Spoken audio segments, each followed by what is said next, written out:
자, 그러면 우리 독서 숙제가 사회, 문화 5, 6, 7이었습니다. 그 부분에서 그래도 어렵지는 않았기 때문에 설명을 많이 드릴 건 없다고 생각을 해요. 그럼에도 불구하고 여러분들 보통 시험에 잘 나오는 유형인 사회문화 5번에 정당방위가 나왔습니다. 예전에도 시험에 나온 적이 있습니다. 모의고사 같은 거에. 쌤, 저 독서 안 들어가요. 뭐야, 너 들어간다더니. 독서 안 들어가고 엄매 들어가는데요? 수특 엄매를 했던데요? 어디서부터? 어디서부터요? 범위가 있을 거 아니야. 그냥 1부터. 이제? 네. 의문부터? 네, 그러니까 지난번 엄매는 어. 그 수능에서 나온 거를 출제했고 이번에 엄매는 수특에 있는 거를 복사해서 줬어요. 그래? 그리고 그 자도사 수특 문항으로. 알겠어요. 어쨌든 시험 범위가 의문부터라는 거죠? 그럼? 제가 엄매라고 그랬어요? 어. 화자. 화자. 어쩜 좀 이상하더라. 네. 그 화자, 그 수특 화작을 줬다고? 네. 자, 우리가 그 정당방위 쪽에서는 좀 그렇게 어렵진 않았기 때문에 좀 간단하게 설명을 드리도록 하겠습니다. 자, 문제 4번을 보시도록 할게요. 적절하지 않은 것을 골라보라고 했습니다. 학생 B가 하는 말을 좀 보도록 하죠. 뉴스 기사에서 도둑이 집주인을 위협하다가 돌아가는 상황에서 벌어진 일이라고 봤어. 이거 실제로 있었던 일입니다. 그래서 그 돌아가는 사람을 빨래 건조대 있죠. 그걸로 머리를 내리쳐가지고 그 사람이 뇌사에 빠졌던가 그래요. 그래서 이건 정당방위에 들어가지 않는다라는 판결이 났습니다. 그래서 하전 집주인이 처한 상황에서 침해 현재성이 없다고 하기는 힘들 것 같아 라고 얘기를 하네요.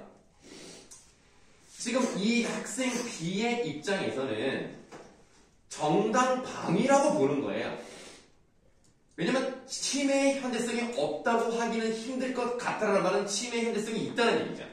자, 그러면 우리가 이제 본문을 좀 잠깐 볼게요. 본문에서 세 번째 문단이 있습니다. 그 세 번째 문단이 정당방위에 대해서 어떤 것들이 정당방위로 인정받을 수 있는가 하는 조건에 대한 것이 세 가지가 나오는데요. 읽어보도록 할게요. 급박하고 부당한 침해를 막기 위하여 침해자에게 어쩔 수 없이 취하는 행위를 정당방위라고 해요.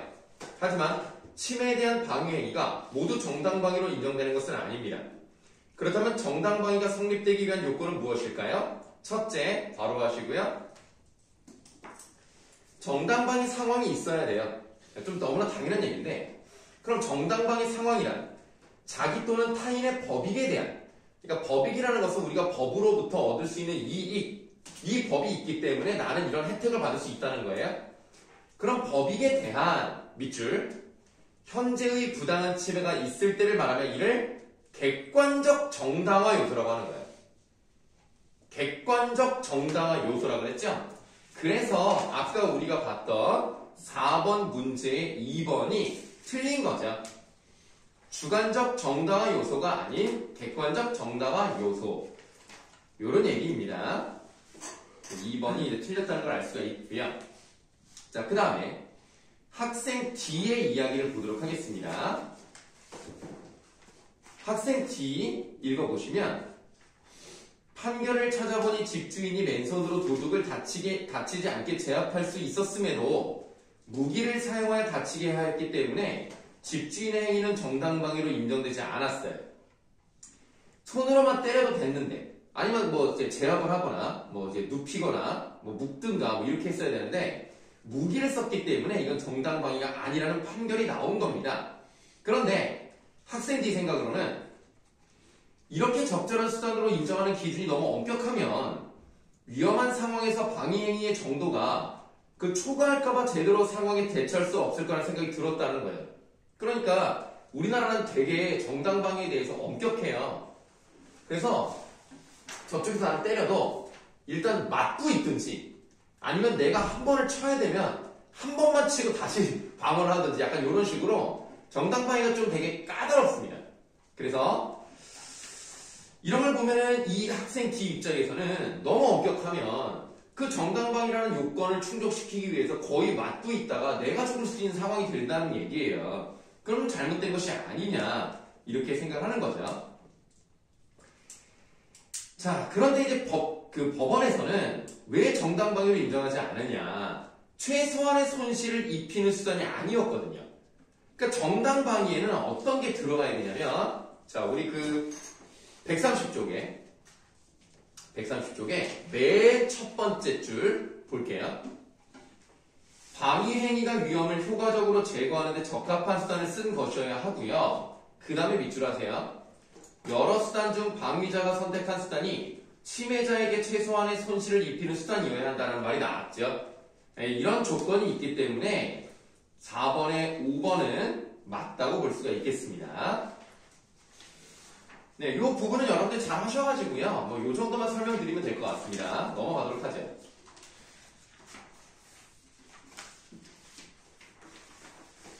자, 그 다음 사회문화 6번도 그렇게 어렵지 않았습니다.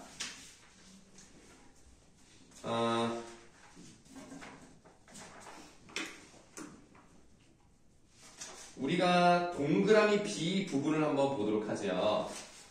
동그라미 B 부분은 133쪽의 두 번째 줄에 있습니다. 자, 독일의 혐오 표현에 관한 법제는요, 밑줄, 홀로코스트와 같은 역사적 사실을 부정하는 행위를 혐오 표현으로 간주하고 있습니다. 이 독일이 참 좋은 나라라는 걸 어떻게 알 수 있냐면, 일본 놈들은 자기들이 식민지를 삼았던 나라에 대해서 사과를 잘 안 해요. 근데 독일은 사과를 열심히 합니다. 그러니까 말로만 하는 게 아니라 정말 구체적인 법적 구제, 그 다음에 조치, 그 다음에 지원금, 그 다음에 총리도 여러 번 사과를 했어요. 그러니까 이런 것들이 진정한 사과라고 볼 수가 있는 거죠. 맨날 말만 그렇게 해놓고 뭐 독도는 자기 땅을 우긴다든가 그런 것들은 뭐 우리나라 사람들의 뭐 일방적인 주장이라든가 이렇게 얘기를 하는 것은 이런 게 정말 진정한 혐오 표현이라고 볼 수가 있겠죠.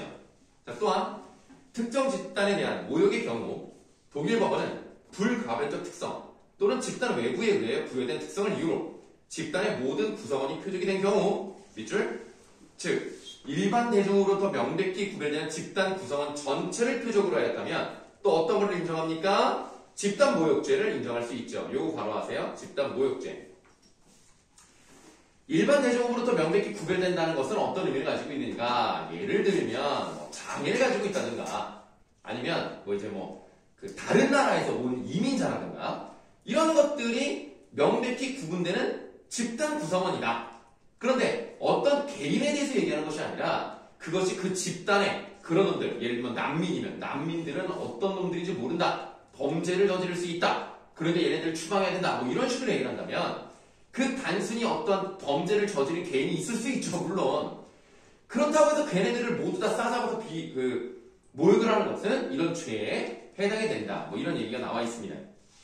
자, 또한 위와 같이 혐오 표현으로 관여되는 내용이 인터넷망에 게시될 경우 유포의 범위가 넓어질 수 있다는 점에서 대중 선동죄로 판단하며 해당 인터넷망이 해외의 것이라 하더라도 이러한 내용이 자국 내에 유포되어 영향을 미칠 가능성이 있다면 처벌할 수 있는 소셜 네트워크 집행법도 존재합니다.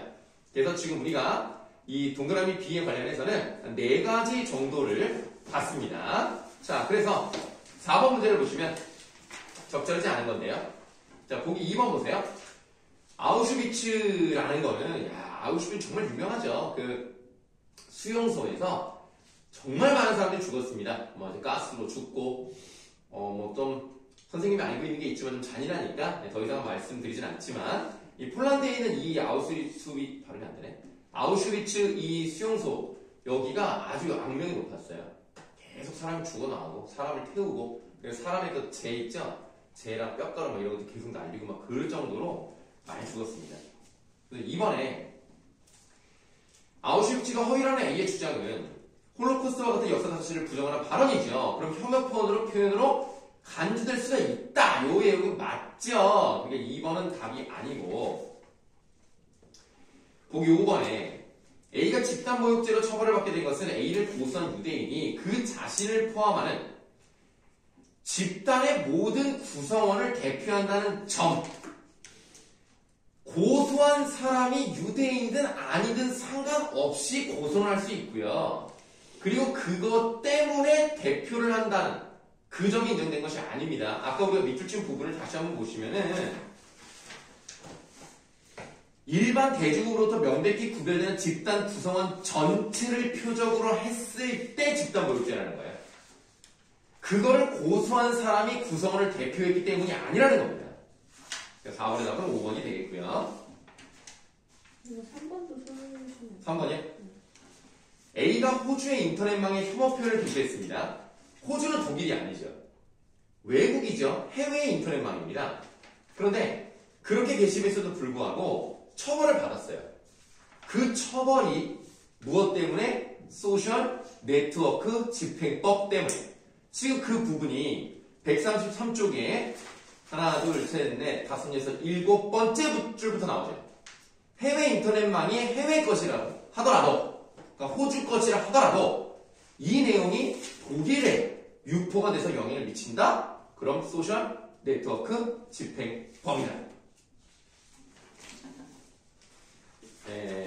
내용상 여러분들이 어려워하는 것은 그렇게 많지는 않았는데요. 이 단어 쪽에서 좀 어려웠던 것 같습니다.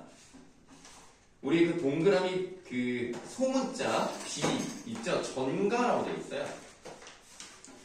우리가 보통 전가라는 말은 책임을 전가한다 할 때 많이 씁니다. 이 전가한다는 것은 어떤 감정, 어떠한 것들을 다른 대상에 미치게 하는 게 전가라고 할 수가 있는 거죠. 그래서 내가 책임을 져야 되는 것을 다른 사람에게 책임을 지려고 하는 걸 전가한다. 그래서 5번의 답은 2번이 되는 건데요. 그 알파벳 C가 조장하거나라고 되어 있어요. 조장하는 것은 그러한 것들을 계속 불러일으키고 만들어내고 그런 것들이 계속 유지되도록 뒤에서 계속 부추기는 걸 얘기하는 겁니다. 뒤에는 남용이라고 되어 있는데요. 우리가 남용이라는 말은 보통 약물을 남용한다 또는 권리를 남용한다 이럴 때 많이 쓰는데요. 약물을 처방받은 대로 써야 되는데 그렇지 않고 마음대로 막 써. 그럼 약물 남용입니다. 나에게 주어진 권한이 있을 텐데 그 권한을 넘어서 이것저것 다 해요. 그럼 권리 또는 권한을 남용하는 겁니다. 함부로 쓰인다 라는 표현으로 보시면 되겠습니다. 이런 문제는 좀 사실 맞추기 좀 어려울 수 있는 게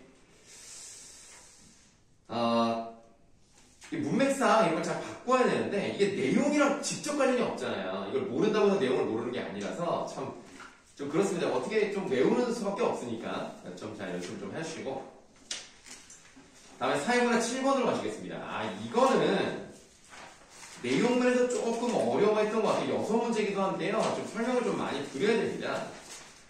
이게 지금 한 문제 빼고는 다 오답이 나왔어요.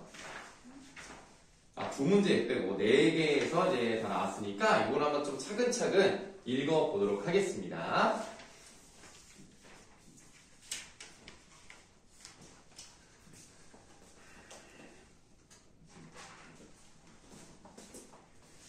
자, 세계 무역 환경이 급변하면서 새로운 형태의 보호주의 무역의 출현으로 국가 간의 통상 분쟁이 번번이 발생하고 있습니다. 이에 각 국가들은 자국의 산업 보호를 위해 다양한 제도를 사용하고 있다. 이러한 제도 중 대표적인 것이 네모할까요? 무역 구제 제도라고 되어 있네요.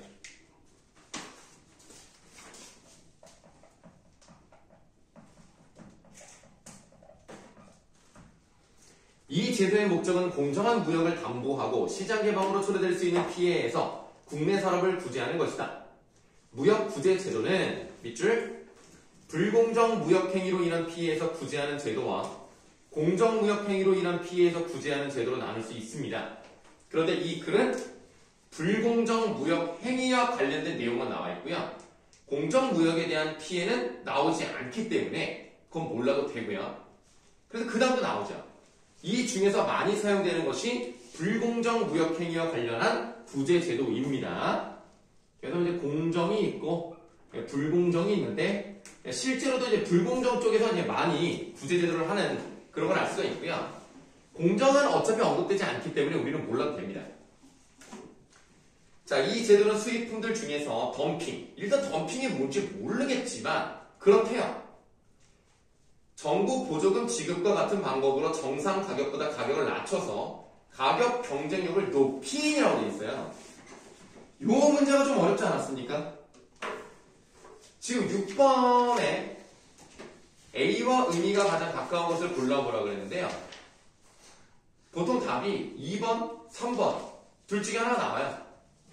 뭐 답은 맞춰보셔서 아시겠지만 2번이 답인데요. 여기서 높인다는 것은 수준이나 능력 같은 것들을 더 높은 수준으로 만든다 이런 거예요.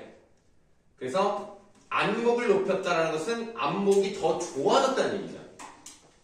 가격 경쟁력의 수준이 더 높아졌다라는 얘기입니다. 수준이 올라갔다, 업그레이드 됐다. 그래서 2번이 답입니다. 그 3번의 지위를 높였다는 것은 수준이 올라갔다는 얘기 아니라 정말 말 그대로 단계가 더 위로 올라간 거죠. 그래서 더 높은 지위를 갖게 되었다와 다르기 때문에 2번이 답인데 이 문제가 좀 어려웠던 것 같습니다. 자, 다시 이제 본문 볼게요. 자, 그렇게 가격 경쟁력을 높인 물품들에 대해서 정부가 네모하세요. 반덤핑 관세 또는 상계 관세 이렇게 네모를 하시고 불공정이랑 관련해서는 반덤핑, 상계 이 두 가지 관세가 있다는 걸 알 수가 있겠네요. 그럼 당연히 이 글은 어떻게 되냐면 여러분들이 덤핑이라는 걸 처음 들어봤을 수 있잖아요. 그러니까 덤핑에 대해 설명을 해줄 거예요. 그 다음에 지금 여기 표에 쓴 것처럼 반덤핑과 상계 관세가 어떤 건지 설명을 해주겠죠. 당연히 그렇게 갈 수밖에 없어요. 자, 덤핑이라는 것은 싸게 파는 걸 말합니다. 그러니까 초특가, 쭉쭉쭉. 그래서 있는 거 다 털어버리는, 재고를 처리하는 그런 방식으로 팔면 쌀 수밖에 없잖아요. 이걸 덤핑이라고 합니다. 미국 애들이 그렇게 시비를 걸어요. 특히 우리나라 이제 철강 산업이 워낙 좋으니까 자기네들 철강 사업을 보호하기 위해서 덤핑이라고 싸게 판 거 아니냐. 그래서 계속 시비를 좀 많이 겁니다. 뉴스를 보시면 1년에 한 2번 정도 나와요. 좀 시비를 좀 많이 겁니다. 왜냐면 미국도 사실은 미국도 깡패요. 그러니까 지네 나라 이득이 돼야 되니까 우리나라 같이 좀 인구도 적고 경쟁력도 아무래도 미국보다는 미국이 세계 1등이니까 그러니까 미국도 우리가 잘 이용해야지. 미국도 나쁜 놈들이에요. 결국에는. 자, 그래서 이제 그런 것들을 이제 시비를 많이 거는데요. 덤핑을 어쨌든 그런 식으로 한다. 이거 먼저 넘어갈게요. 세 번째 문단에 세계무역기구 반덤핑 협정에서는 타국 기업의 덤핑으로 인해 경쟁관계에 있는 국내 산업의 피해가 분명하게 증명됐을 경우에는요. 네모합니다. 반덤핑 관세 조치.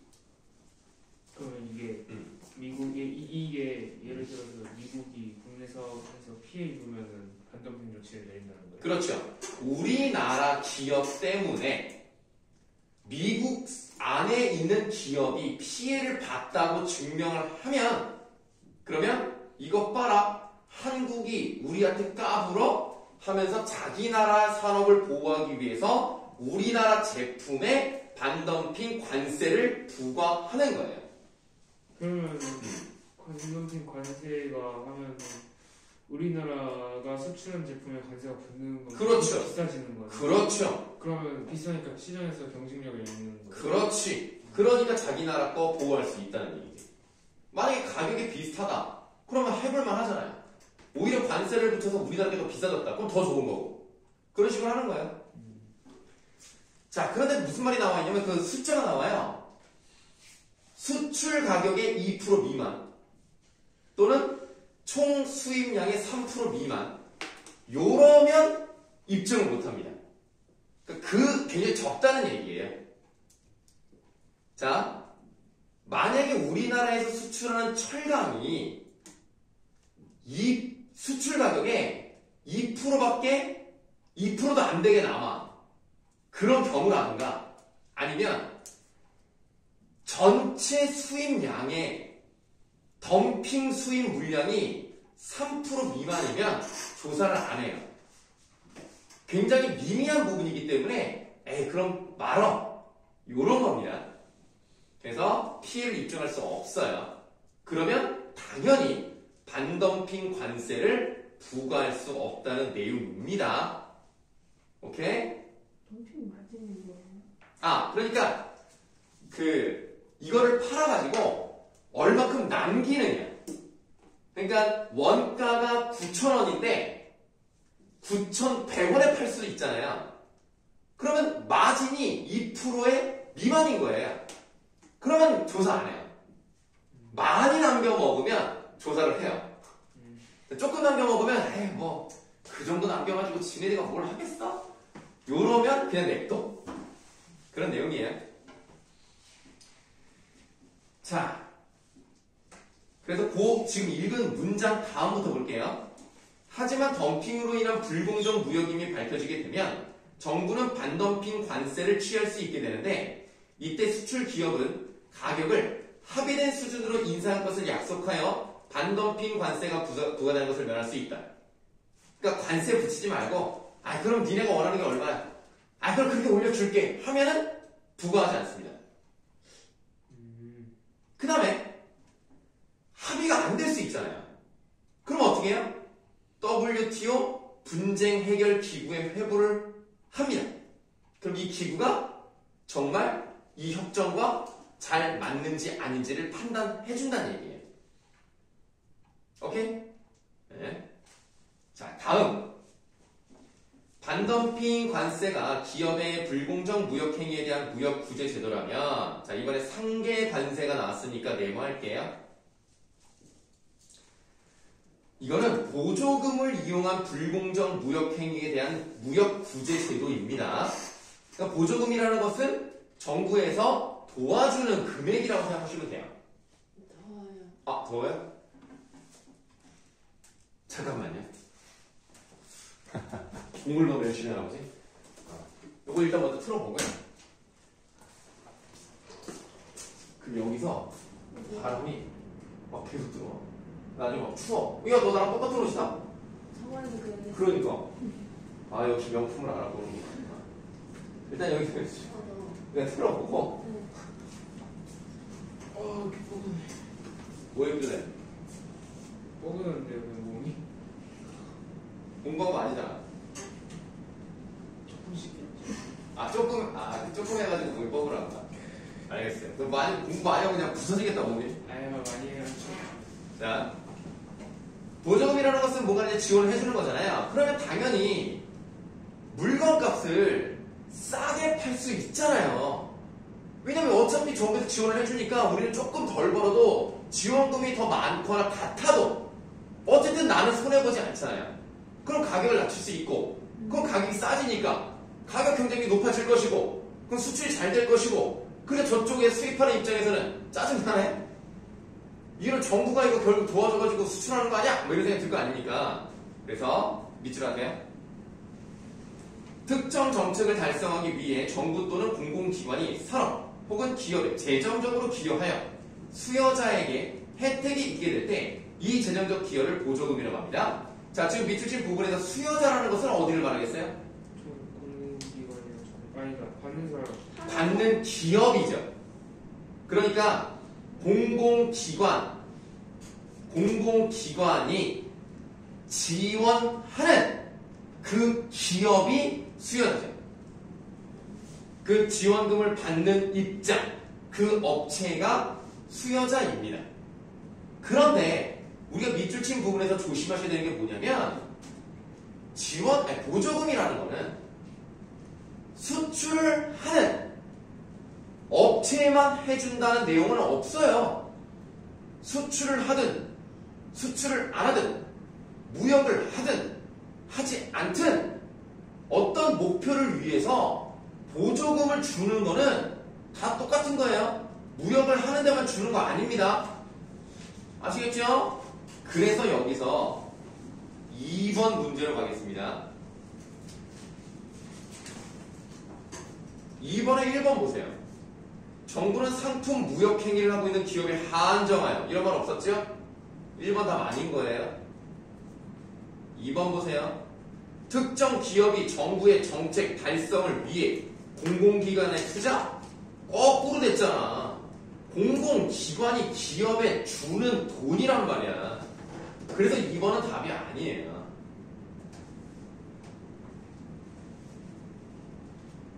자, 그 다음에 이제 좀 더 읽어보고 하겠습니다. 본문.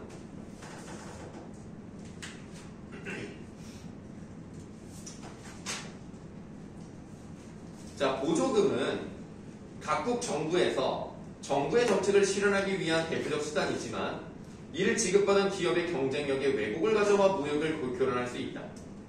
보조금을 받은 제품이 수입되면 동종의 제품을 생산하는 국내 기업에 피해를 주며 보조금을 지급받은 기업은 제3국에서 그러니까 수출하는 기업, 그러니까 수출하는 나라라고 생각하면 돼. 상대적 경쟁력 우위를 가지게 되어 해당 시장에 동종의 제품을 수출하는 다른 기업에 피해를 줄 수 있기 때문이다.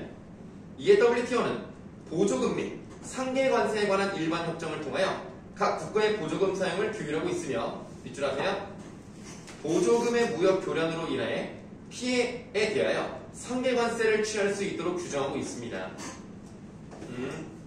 보조금 준 정도 급으로 관세를 매겨도 된다는 얘기예요. 자, 다음.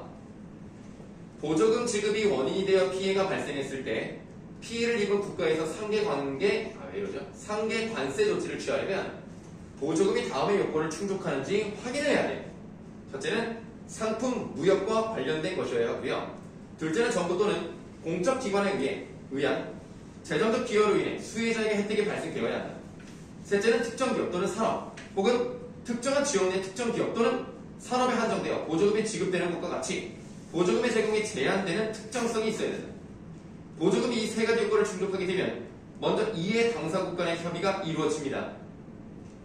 자, 협의가 이루어지면 관세를 부과하지 않겠지요.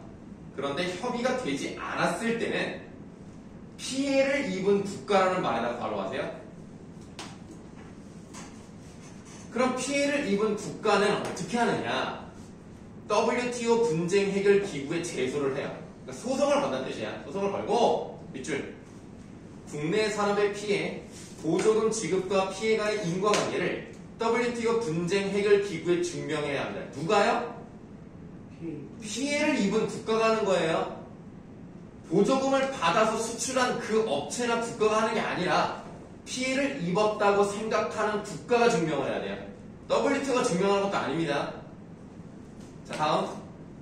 이후 이 기구에서 보조금이 부정적인 효과를 가져다 준다고 판정을 하면 밑줄. 제소를 당한 국가는 보조금을 철회하거나 부정적인 효과를 제거하기 위한 적절한 조치를 취해야 돼요. 그렇지 않을 경우 보조금으로 피해를 입은 국가에서 이에 상응하는 상계 관세를 부과할 수 있습니다. WTO 판단이 내렸으면 보조금을 주면 안 돼요. 또는 보조금을 계속 주되 그에 맞게 적절한 조치를 취해야 된다는 겁니다. 안 그러면 상계 관세 부과하겠다 이거야. 자, 우리나라에서는 관세법이라는 법률 안에 반덤핑 관세와 상계 관세를 조항으로 두고 있어요. 우리나라 이런 법이 있네요. 그 다음에 밑줄 하세요. 많은 나라들에서도 이와 같이 한 법률 안에 다른 조항에서 이들을 다루고 있습니다. 우리나라뿐만 아니라 많은 나라에서요, 한 법률 안에 다른 조항, 그러니까 법률 안에 조항이 여러 가지가 있으니까 그래서 이것들을 이제 이 조항에서는 반덤핑, 이 조항에서는 상계관세 이거를 다루고 있는 거예요. 왜 이런 걸 두고 있겠습니까? 결국 자국 법으로 자국의 산업을 구제하기 위해서예요. 그러니까 자 이제 다시 2번 문제 갑니다. 2번에 보기 3번이 답인 거죠. 국가는 자국의 해당 법률을 적용하여 기업으로 피해를 입은 자국의 산업을 구제할 수 있다는 내용이 정확하게 맞네요. 지금 이 문제를 과반이 틀렸습니다. 자, 그 다음에 4번 문제는 이 내용과 직접적으로 관련되어 있는 건 아닌 것 같고요. 그냥 어떻게 글을 읽어 나갈 것인가 그 읽기 과정에 해당하는 건데요. 적절하지 않은 것을 골라보라고 했습니다. 우선 우리가 꼼꼼히 읽기라는 부분에 동그라미 라를 보도록 할게요. 서술 방법, 정보 제시 방법, 구성, 내용 등을 파악하며 읽는다라는 이 부분에 활동으로 4번 보기를 보시면 무역 구제 제도를 무역행위가 공정한 것인지 아닌지에 따라 분류한 후 불공정 무역에 대한 구제 제도로 반덤핑 관세와 상계 관세에 대해 설명하고 있군. 여기 그려져 있는 표만 보시더라도 공정과 불공정으로 나눈 다음에 불공정으로 또 이 두 가지 관세로 조치를 취할 수 있다는 것을 보여주고 있죠. 그러니까 4번은 너무나 당연히 너무나 잘 맞는 거예요. 아마 적절한 걸 고르지 않았나 싶고요. 동그라미 말을 보시면 자신의 생활이나 경험, 주변의 현상에 글의 내용을 적용하는 겁니다. 적용.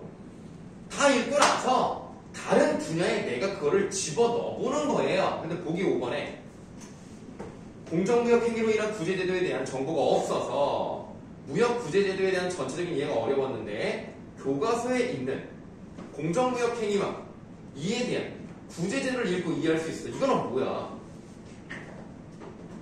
동그라미 다에 가깝네요, 오히려. 물론 배경지시라고 말할 수는 없겠습니다만 찾아서 봤잖아요. 이 내용을 다른 데 적용한 게 아니라 다른 것을 가지고 내용을 파악한 거예요. 거꾸로 됐다고 보시면 되겠습니다. 4번에다가 5번이고요. 자, 5번 문제로 가겠습니다. 자, 학생이 쓴 내용 중 적절하지 않은 것을 골라보라고 했어요. A국의 스마트폰 제조기업들은 B국의 스마트폰 제조기업들과 경쟁관계에 있으며 B국의 스마트폰 제조기업들은 A국의 스마트폰을 수출하고 있습니다. B국으로부터 수입된 스마트폰의 가격이 A국의 스마트폰 가격보다 낮아서 A국의 정부 관계자가 이에 대해 조사해보던 중 B국이 자국의 스마트폰 제조기업들에게 보조금을 지급했다. 보조금을 지급했으니까 어떤 관세를 취해야 돼요? 상계 관세를 취해야 되겠습니다. 자, 보기 3번. WTO 분쟁 해결 기구에서 B국의 보조금이 A국의 부정적인 효과를 주지 않는다고 판단했지요. 판단하면 보조금을 왜 굳이 철회하겠어? 철회 안 하지. 오히려 자기네한테 유리하게 판단이 나왔는데 3번은 맞죠. 다음 4번. WTO 분쟁 해결 기구에서는 B국의 보조금이 불공정 무역 행위에 해당되는지를 판단하기 위해서 B국의 보조금이 B국 정부의 정책을 달성하는 데 기여했는가? 이거는 전혀 관련이 없어요. 보조금이라는 것 자체가 정책을 달성하는 거는 맞아요. 다만 그렇다 하더라도 관계없이 다른 나라에 피해를 줬느냐 안 줬느냐만 보면 되는 거예요. 정책을 달성했는지 못했는지를 볼 필요는 없는 겁니다. 그래서 5번의 답은 4번이 되겠습니다. 이렇게 하여서 독서는 다 설명을 드렸고 독서 부분에서 질문이 있으면 하시고요. 5번 4번이에요? 네, 5번에 답 4번이에요.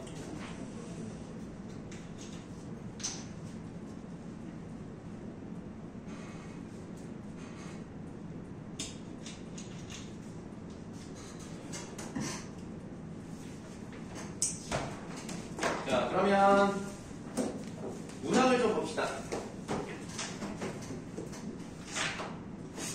저번 시간에 우리가 문항에서 뿌리 깊은 나무를 하면서 끝이 났어요. 이번에는 231쪽으로 가도록 하겠습니다. 그러면 지원아, 니네 학교에서는 이번 주에 뭐 했니?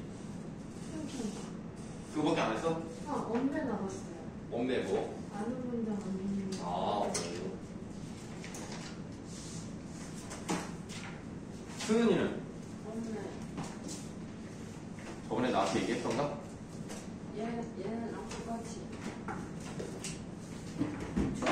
주성부 그거였어요. 주성부. 200 몇 쪽이요? 31. 231?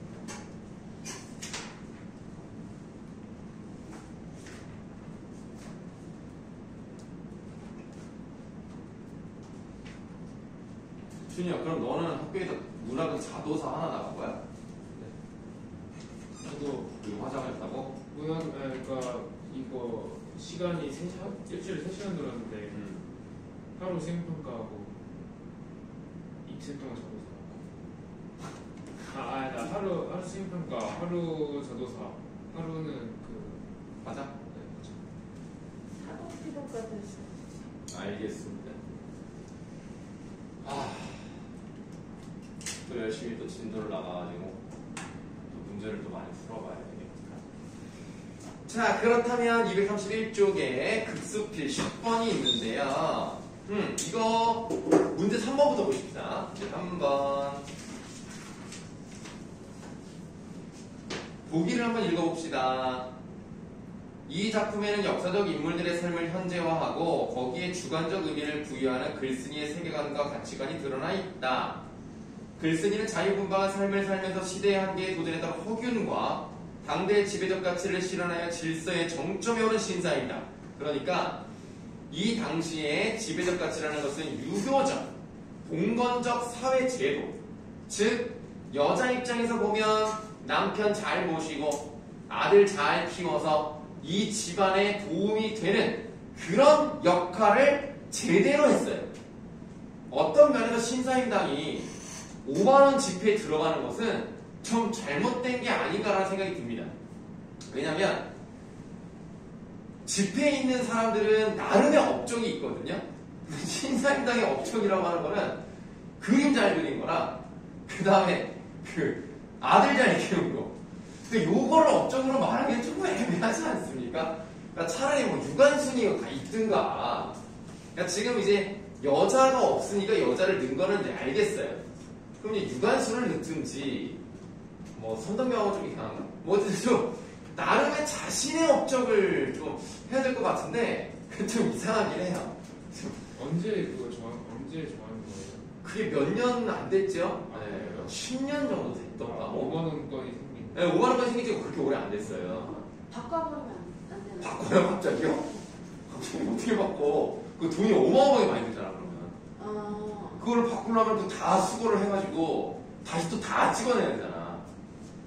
근데 원래 5만원권이 원래 여러분들 한국은행에 돈이 돌고 돌아도 한국은행 들어가서 세척도 하고 뭐 이제 잘못된 건 버린 다음에 다시 찍어내고 그래요. 근데 그 수많은 지폐 중에서 5만원짜리가 그렇게 수거가 안 된대. 왜 그러겠냐? 꽁쳐독이.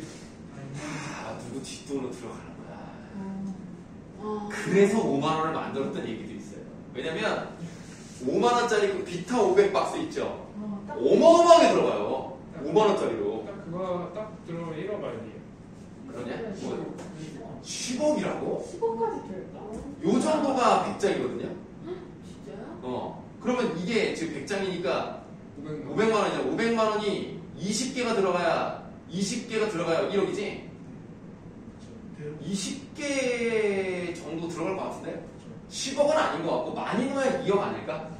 뭐 어쨌든 간에 그러니까 그거 하나만 딱 가져가면 옛날에는 그거의 5배 크기였어요. 사과상자에다 넣어서 갔어요. 그래서 옛날에는 만원짜리밖에 없을 때.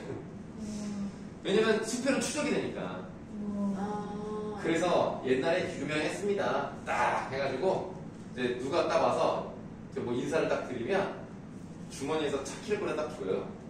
그러면 차키로 눌러가지고 트렁크를 연 다음에 거기 자기 차 뒤에서 꺼내서 바로 비치고. 옛날에 정말 유명했어요.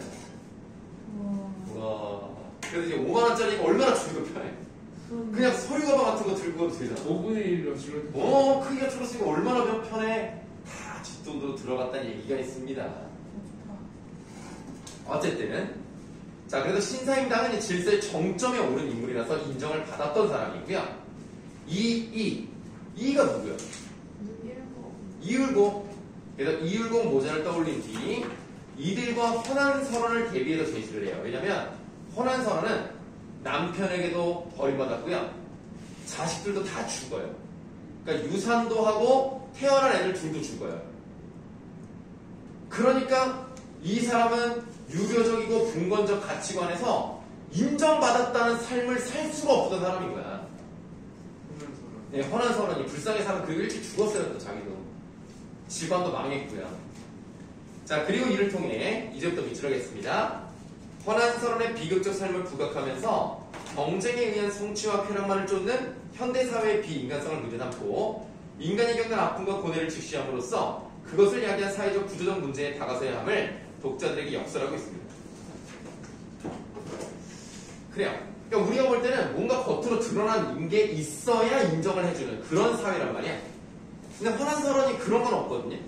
그런 게 없음에도 불구하고 이 사람의 삶에 어떤 의미가 있고 그것을 통해서 우리는 이 사회의 어떤 잘못된 부분을 찾아내야 할 것인가, 이런 글이라서 좀 내용이 어렵습니다. 그리고 이 글을 쓴 사람이 누구냐면 심영복이에요. 들어본 적 있어요? 유명한 책 하나가 있긴 한데 나무야 나무야 들어본 적 없습니까? 없어요. 그러면 소강리 소나무숲.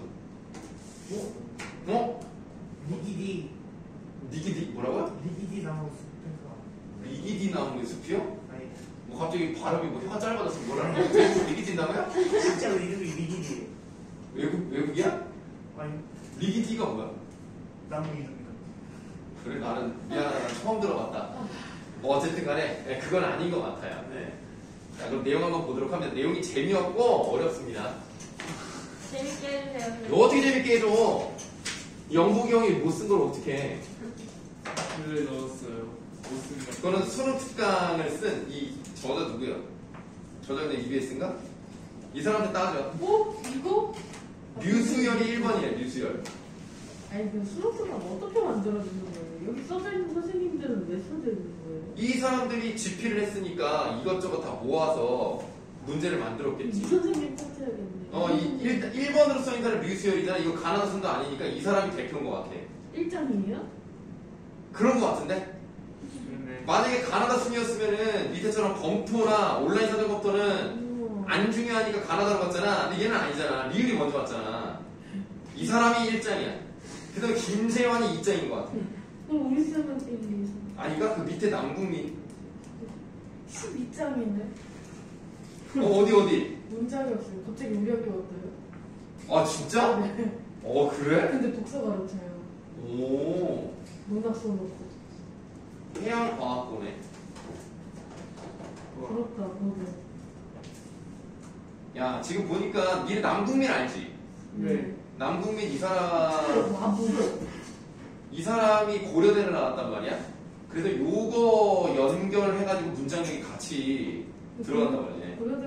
고려대가 지금 여기 또 있네. 국어국문학도 있고. 손왕헌 씨. 연세대는 국어교과가 없어요. 진짜요? 네, 그래서 연세대는 없는 거예요. 신기하다. 그러니까 지금은 내가 모르겠는데 나 때 국어교과가 있었던 학교가 서울대, 그 다음에 이화여대도 있었는데 안 갔어요 나는. 그냥 서울대, 한양대, 고려대, 상명대, 인하대, 한국교원대, 동국대, 경희대 요 정도였어요. 국어가 별로 없어요. 이것들이 뭐 다 해먹네 이거 그냥. 그런데 내가 나쁜 놈들아. 와부. 이러니까 우리나라 사회가 말이야 맨날 스카이만 얘기하는 거 아니야. 물론 거기 한약을 들어갔네. 스카흐이. 이거는 Y가 없으니까 연세가 없으니까 스카흐 이렇게 하네. 스카흐. 한국 교원대? 네, 한국 교원대가 원래 사범대 최고예요. 네, 전국에서 알아주는 사범대. 처음 들었어. 에이 문제가 이 사람. 교원은 기업 아니에요? 응? 교원이 기업 아니에요? 뭐 정수기 웨스 만드는데요? 네. 아니야. 그 교원이 뭐냐면 교직원 그 공제 협의회인가? 그래가지고 그 사람들 이게 약간 뭐라 그럴까 보험처럼 이렇게 얼마를 이제 걷어가지고 그걸 운영해서 뭐 어려울 때 도와주고 뭐 그런 약간 교직원들 보험 같은 거예요 원래는. 근데 걔네들이 이제 사업을 시작을 한 거죠. 그게 책도내잖아요. 성인치고 되죠. 아직도 있어요 교원대? 한국 교원대? 있죠. 원래 나 한국 교원대를 가고 싶었는데. 왜 근데 가는 사람이 없어요? 그래? 한 번도 못 본 것 같은데. 사범대를 가서 뭐해? 그런가? 사범대 가지 마 얘들아. 어차피 쓸데없다. 선생님 될 수 있잖아요. 그러니까 선생님 돼서 뭐해? 선생님 돼서 뭐해? 선생님 야 월급도 얼마 안 돼. 체육생활 했는데. 체육 선생님 인정. 진짜 개꿀이던데. 체육 선생님 인정. 그럼 최대를 가세요. 네. 그러면 뭐 인정입니다. 다른 선생님들은 별로 뭐 의미 없어요. 돈이 적고 그리고 니네 생각해 니네 말 잘 들어? 예, 그러니까 돈도 적고 말도 안 듣고. 개꿀이야 아, 생기보다. 교사는 최소 교장 정도는 돼야 돈이 많이 들어오는 거지. 별로 안 돼요. 교감은요? 교감은 뭐 몰라. 몰라. 교장은 뭐 400얼마 받는데. 진짜요? 한 달에? 한 달이지 그럼. 근데 교정도 되려면 또 오래 걸리잖아요. 그러니까 교장 몇 년 안 하잖아. 이정만 하고 가면 그러니까 그 나이가 늦게 교정이 되면 어쩔 수 없어. 정년퇴임 해야 되니까. 그러니까 그게 되는데 또 기간이 있을 거 아니야. 점수 쌓아야 되고 승진도 해야 되고. 그러려면 20년 넘게 걸리는 거야. 그러면은 교장도 아무나 돼. 교장이 적은데 그것도 지들끼리 시험 봐가지고 또 되는 사람은 되는 거야. 진짜요? 근데 그럼 자기가 맡은 반에서 특목고 같은 거 가면 점수가 추가돼요? 그건 나도 모르겠어. 그런 건 나도 몰라. 진짜 체육쌤은 개꿀이야. 체육 선생님, 자, 공만 던져주면 되잖아. 일주일에 수업도 팔 힘만 있으면 돼. 수업도 몇 번 안 하고. 질투나. 체육 선생님이 제일 좋긴 한다. 어쨌든 그리고 요즘은 사범대를 가면 임용고시 봐야 되잖아요. 임용고시를 얼마 뽑지도 않아요. 1년에 한 명 뽑는 과도 있고. 진짜요? 지역별로 다르긴 한데. 인천 같은 경우는 뭐 예를 들면 사회교육과 한 명 뽑아. 그럼 그게 너무 어렵잖아. 국어도 뭐 7명? 그래요. 그럼 다 연세 차신 선생님들이 계속 수업하는 건가요? 새로운 선생님들 안 들어오고? 나름 이제 점점 평균 연령이 올라가는 수밖에 없는 거지. 그런 거야. 그래서 임용고시 합격한 사람은 정말 머리가 좋은 거예요. 그러니까 요즘 젊은 선생님들은 머리가 참 좋아. 성의가 없어서 그렇지. 머리는 좋은데 성의가 없음. 원래 공무원이 어쩔 수가 없어. 왜냐면 돈도 얼마 안 되는데 내가 열심히 해서 뭐하냐 이거야. 그리고 내가 잘리는 것도 아닌데 뭐 애들 알아서 공부하겠죠 이러면서 그냥 대충. 물론 훌륭하신 분들도 있죠. 물론 훌륭하신 분들도 있습니다. 근데 아닌 사람이 생각보다 많아요. 그래서 그리고 니네도 아마 여러분들 그 친구들 중에서 교사 되고 싶다는 사람 별로 없을걸? 꽤 이쁜데요. 그래요? 그래? 왜 그런 바보 같은 왜 그런 잘못된 선택을 내가 사범대를 나와서 알지만 정말 갈 필요가 없어요. 우리 아내도 사범대를 나왔는데 정말 갈 필요 없다. 왜요? 정말. 왜요? 내가 얘기했잖아. 일단 임용고시 붙으면 어려워요. 그냥 임용고시 임용고시를 몇 년 준비하는 사람도 있어요. 몇 년 준비하다가 포기하는 사람도 있단 말이야. 결론적으로 인생을 낭비한 셈이 돼버렸잖아요. 그럼 뭐해 그럼? 뭐 먹고 살아? 임용고시 vs 행시. 임용고시가 더 쉽겠지.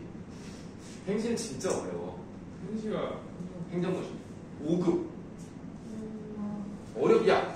7급도 어렵다고 난리 났는데 5급은 쉽겠냐? 9급도 어렵대. 9급도 어려운데 나 옛날에 공무원 시험 봤었는데 9급 2번 봤는데 내가 됐겠냐? 됐으면 내가 여기 있겠냐? 생각을 해봐. 됐으면 내가 여기 있겠냐고. 2번 봤는데 잘 못했어. 엄청 어려워요. 우리 때는 그렇게 어렵진 않았어. 근데 이제 진득해. 요즘은 장난 아닌가 봐. 애들이 뭐 바보들만 공무원 시험 보겠냐? 똑똑한 애들만 공무원 시험 보는 거야.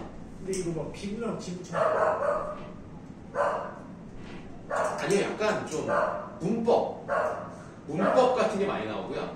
근데 학교 문법이랑 공무원 문법이랑 달라. 아니 그 공무원 시험 그 강사한 사람들 있잖아요. 그 사람들은 시험 보면 붙어요. 그 분야는 잘하겠지. 근데 그 분야만 있는 게 아니라 법도 있고 국어, 영어 이렇게 보기 때문에 자기 분야만 잘한다고 되는 게 아니란 말이야. 근데 그런 거 봐서 공무원 되면 그 공부했던 게 쓸 데가 있어요? 근데 왜 그거예요? 그냥 뽑아야 되니까. 근데 국어는 솔직히 잘해야 돼. 공무원인데. 역사는 잘해야 되잖아. 공무원이니까. 근데 영어는 필요 없는 것 같아. 영어는 왜 하는지 모르겠어. 뭐 외국인 오면 쩔쩔 하라고. 못하는 거다. 왜 하는지 모르겠어. 못하지. 그리고 법은 당연히 알아야지. 그건 너무나 당연한 얘기니까. 근데 어렵대. 모르겠다. 어쨌든 그래서 임용고시는 너무 뽑는 애들이 뽑는 인원 자체가 적기 때문에 위험하고요. 됐다고 하더라도 월급이 적어요. 그래서 얼마나 알아요? 대기열 걸려가지고 다시 봐야 되는 사람도 맞아요. 그런 사람도 있어요. 맞아요. 너무 억울하지, 그러면. 정말이에요. 대기반이야. 그러니까 합격을 했어. 근데 발령이 안 되는 거야. 인원이 뭐 모자란 데가 없다, 필요한 데가 없다. 그러면 한 3년인가 지나면 다시 시험 봐야 돼요. 너무 억울하지 않냐? 와, 그런 게 어딨어. 참여해 또 국가 책임을 지고 합격을 했으면 왜 합격을 시킨 거야 도대체? 그런 경우가 있대요. 주민센터 가서 거기 계시면 다 대단한 거네요. 그렇죠. 물론 구급은 비교적 다른 거에 비하면 비교적 쉽지만 그것도 어렵대요. 그래서 근데 구급은 200만 원이 안 되기 시작한단 말이야. 와, 너무 적어. 거의 알바 뛰는 알바랑 똑같아. 투자도 해야겠네요. 그러니까 공무원은 공무원 투자 많대요. 혼자 벌어서 혼자 사는 건 괜찮아. 몰래 안 돼. 혼자 사는 건 먹고 사는 건 아무 문제가 없어요. 뭐 솔직히 먹고 살 수 있는데 가족을 책임지기는 어려워요. 너무 어려워요. 그러니까 공무원은 그냥 예를 들면 맞벌이를 하는데 그 중에 한 명이 공무원이면 괜찮아. 그러면 괜찮아. 왜냐면 되게 복지가 좋아요. 뭐 육아휴직 이런 것도 그냥 법대로 빵빵하게 주고 수당도 딱 맞춰서 주고 다만 좀 적어서 그러지. 교사 얼마 벌어요? 교사는 나는 정확히 잘 모르겠지만 그러니까 초봉이 200에서 250 사이로 알고 있어요. 그러니까 뭐 220 정도 세금 떼면 220 정도라고 치면 적죠. 220으로는 어려워. 요즘 시대는 정말 못해도 300 정도는 벌어야 쪼달리지는 않는다. 요런 느낌이고 한 400 이상은 벌어줘야 좀 걱정이 없다. 요런 느낌으로. 300도 물가가 올라가지고 애가 없을 때 괜찮아. 뭐 혼자서 벌어서 둘이 먹고 사는 건 문제가 없는데 애가 생기면 그때부터 이제 돈이 좀 쪼달리기 시작해요. 야, 나 정말 나 젊었을 때 힘내세요. 지금도 젊지만 아, 190 받을 때가 있었다. 물론 옛날이지만 190 받고 일한 적도 있었다. 그 다음에 210 받았을 때 야 많이 올랐다 이런 거 좋아하고 막 그랬었는데 진짜 힘들었다. 210 받았을 때는 한 250, 60 요 정도 받았을 때 그때 조금 숨통이 트이더라. 이제는 조금 살 수 있겠다. 300 넘어가면서부터 이제 좀 별로 이제 걱정이 점점 없어지더니 지금은 자 그럼 공부할까요? 자, 좀 이제 보고 좀 쉴게요. 강원도 명주군 사천리에 있는 A일당 예터를 다녀왔습니다. 이곳은 당대 최고의 논객으로서 그리고 소설 홍길동의 작가로서 널리 알려진 교산 허균이 태어난 곳입니다. 지금은 작은 시비 하나가 그 사람과 그 장소를 증거하고 있을 뿐이지만 시 뒤에 새겨진 누실명, 이 누실명이 허균이 지은 시예요. 그래서 누실이라는 것은 누추한 집 이런 뜻입니다. 그런 누추한 집에서 자부심을 갖고 사는 내용이에요. 누추한 곳에서 자부심을 갖고 사는 그런 내용이 들어있는데 그런 누실명의 한 구절처럼 정작 허균 자신은 그것을 더없이 흡족한 처소로 여기고 있음에 틀림없다는 생각이 들었습니다. 명문가의 자제로 태어나 활로라고 되어 있는데요. 활로가 벼슬길을 말합니다. 자, 벼슬길을 나아가기도 하고요. 기방은 이제 기생집을 말합니다. 여기서 말하는 이제 기방은 이 사람이 이제 문란한 생활을 살았다 이걸 얘기하는 게 아니라 이 사람이 이제 그 국가의 일을 얘기하고 그리고 결국에는 이제 영모의 죄로 죽임을 당했어요. 그래서 그런 이제 비밀 회담 이런 거를 하는 공간이었다는 뜻이에요. 기방에 이르기까지. 자, 그리고 두량 넓은 학문이라고 되어 있어요. 두량이 넓다라는 얘기는 일을 잘 헤아려서 처리했다라는 뜻입니다. 일을 잘 헤아려서 처리했다. 그래서 그렇게 모든 것을 잘 알고 통달한 그런 학문의 세계로부터 모발의 동굴, 아까 말했죠? 영모죄로 죽었다고요? 연모 사랑해서 아니 그게 아니고 역모요. 영모의 혐의를 받았어요. 왕에게 반란을 일으킨다라는 그런 혐의를 받고 능지처참으로 죽었어요.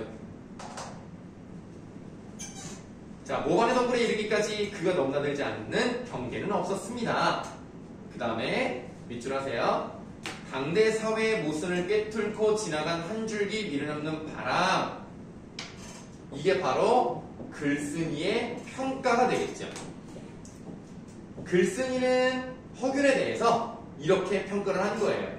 잘못된 부분이 있으면 그거를 정면 돌파하는 거리낌 없는 바람과 같은 존재였다.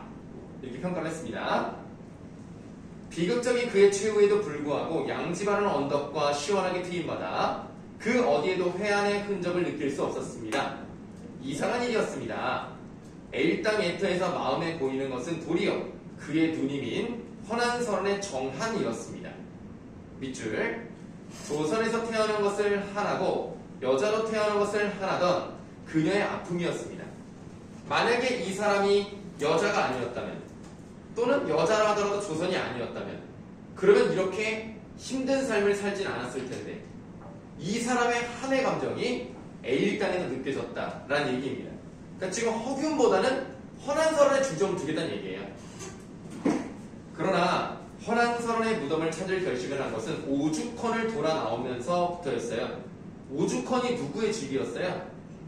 신사임당의 집이었단 말이에요. 오히려 신사임당의 집을 갔다고 오니까 헌한설원의 무덤을 찾아가야 되겠다는 생각이 들었어요. 오죽헌은 당신이 잘 아시는 바와 같이 여기서 이제 당신이란 말이 자꾸 나올 건데요.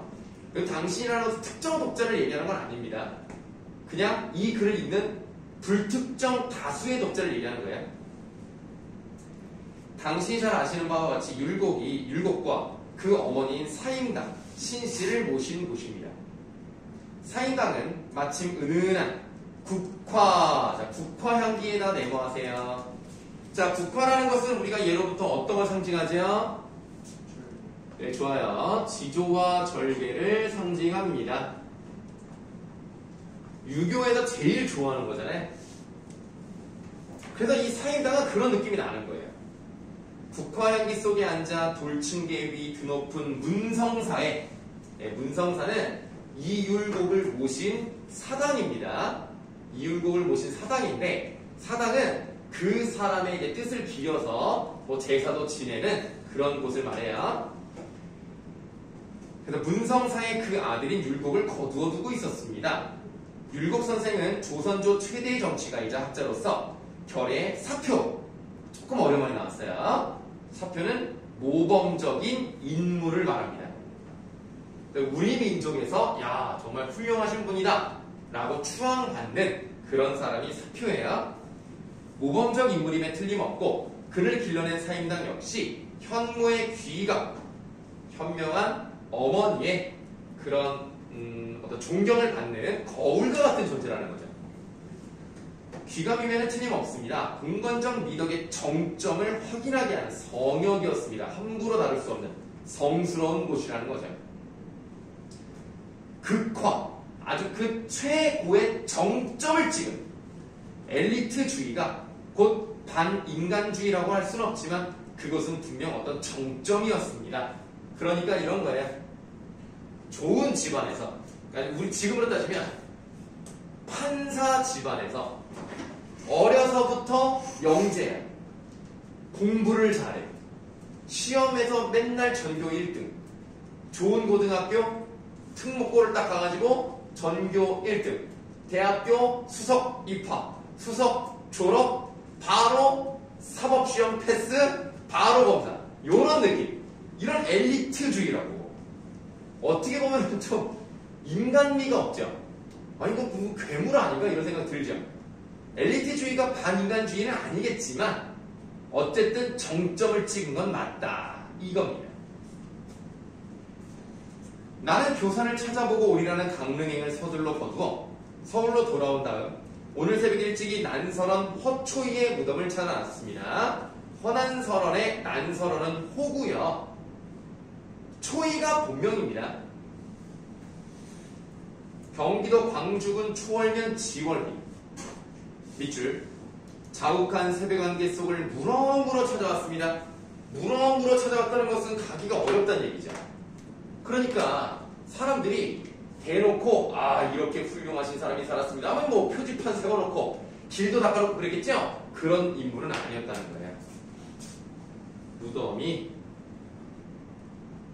잘 알려지지 않은 곳에 있었어.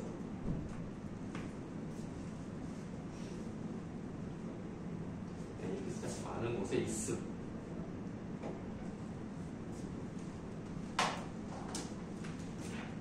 오죽헌가는 달리 헌안설원의 무덤은 우리의 상투적이고 즉각적인 판단이나 신빙성이 있어 보이는 판단에서 한 발 물러나 그것들을 다시 바라보게 합니다.